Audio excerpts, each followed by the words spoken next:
Welcome back to Trips and Traps, Act 3, Part 2, I think. Before we get on with the stake race from this weekend, we're going to take a look from a race from Thursday the 25th. Another maiden claiming race on the grass here, and the horse that we're going to take an eye, or to keep an eye on here, is the number 5 Right Away, who breaks slowly, breaking from the starting gate. We'll roll it now, and we'll see in the purple silks Right Away coming off. Looked like jumped in the air a little bit at the start. Comes off about 3 or 4 lengths back behind that second pack of horses there. Going to be pretty much in a in a trailing position here. We're going to pick the action up after this point on the backstretch, toward the end of the backstretch. A head-on shot here, and here's Right Away on the outside circle. Before heading into the turn, he's trying to make up some ground here. He's going to get in a little trouble in this spot here. He's kind of steadied along a little bit there. A couple horses to his inside and outside kind of come over on him a little bit there. That causes some trouble. At a point in the race where really he's trying to look to get back into it there. We'll pick it up now at the top of the stretch, and Right Away is about in the 6 or 7 path way on the outside, and Right Away is really going to close here with a strong finish. Only get beat a length and a neck here for the win.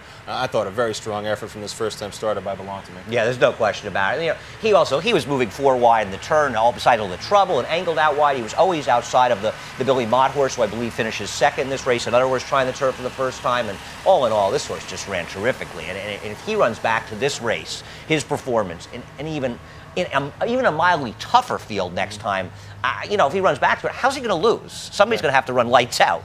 Yeah, you'd like to see a horse come off a near-miss second or something like that, having a big figure to run against this horse, so you will get a price. We'll see what kind of price this horse ends up at. Kind of, a little bit of an obscure trainer here, Bernardo Callejas. I think he does a very good job, but certainly, the connections that aren't going to take a ton of money in this spot. So that's it for the maiden claiming and maiden races I will show you from the week. Now on to some more powerful stakes races. Yeah, but, the thing about it is I like those races more. Those are the ones that we get back to get some bets on. We're going to take a look at the Flower Bowl, and we're going to talk a little about Moralacana and, of course, the eventual winner, Dynaforce.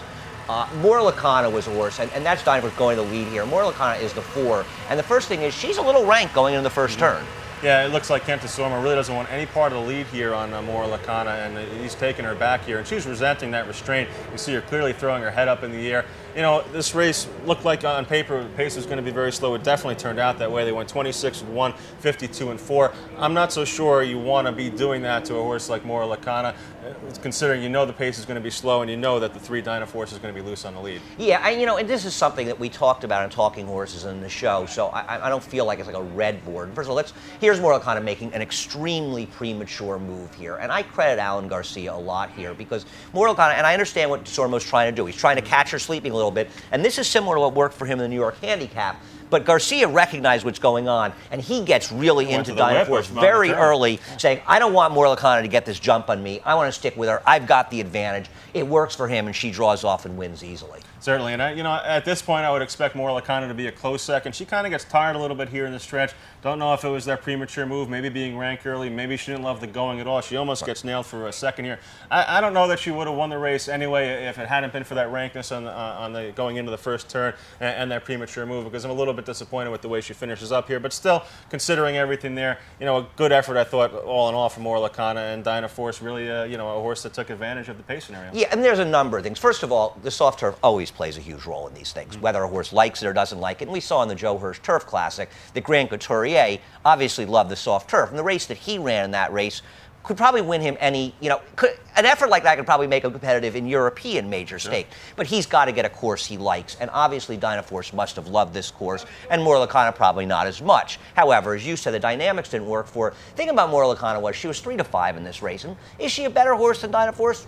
Probably. It was a very close decision, though, when they met in the New York Handicap. And the thing is, she keeps winning with perfect trips. And what happened today was the dynamics of the race and everything worked against her, and so not surprisingly, she lost. So taking short prices on horses that have been winning races with perfect trips is never a good idea. And maybe that's a hole exposed if Moralacana's there, seeing next time out. She'll probably take some money off the effort as well. I don't know what the comment was in the chart. There was no trouble in the comment there. But, a kind of horse like that has rattled off a few wins in a row. Finally, gets beat as a big favorite. She's going to come back and get bet again, most likely. Yeah, and she should be bet. She'll be running on Santa Anita on very, very firm turf, which might work for her. But she'll also probably be running in a big field. There might be some Euros, and it'll be a little harder for her to work out a sweet trip. But we'll see. All right, let's take a look at the VOSBURGH now. 6 furlong feature, one of the features here on a Saturday, along with the Gold Cup and the Flower Bowl and Joe Hirsch Turf Classic. Here's the VOSBURGH. Looked on paper, Andy, that there was going to be a lot of speed. Fabulous strike, breaks from the inside post, and really is the key pace setter in the race. Yeah, no question about it. Fabulous Fabulous Strike deserves a lot of credit. He's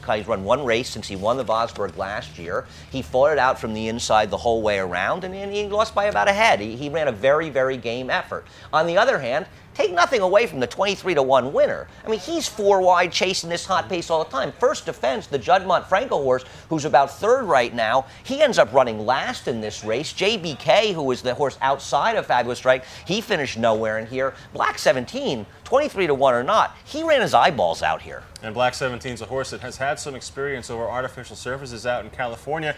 Race like this, his experience over the artificial surfaces in California, I think that, maybe if they decide to go to the Breeders' Cup Sprint with him, he'd be a horse that would have a shot and might be, a little bit overlooked once again. Yeah, my problem is that he may love the wet track. He has that big number at Calder on a good track, and you wonder if he moved on a wet. His prior effort in the synthetics out in California, where he should have had a race won and gave it up the end, was very disappointing. Also want to point out Kodiak Cowboy is finishing 3rd here. Now, Kodiak Cowboy had the absolute perfect setup. He was the only horse running behind a 4-horse speed duel, and yet he couldn't pick up these 2 down the stretch. So you ask yourself, is he just a hopeless horse that can't suck up in a situation like that? I say no. I think, and that's one of the reasons we showed this race, we had a track Saturday that was extremely kind to speed, and horses just had trouble picking up ground, which is one of the reasons I think a lot of us thought Curlin ran even better than maybe it appeared that he looked. It wasn't that fast a race, but making up ground in Saturday's race is very hard in the dirt. Now, what do you do with a horse like Lucky Island, who was the 2-1 favorite, now a favorite over Fabulous Strike in the race? The way the pace was set up there,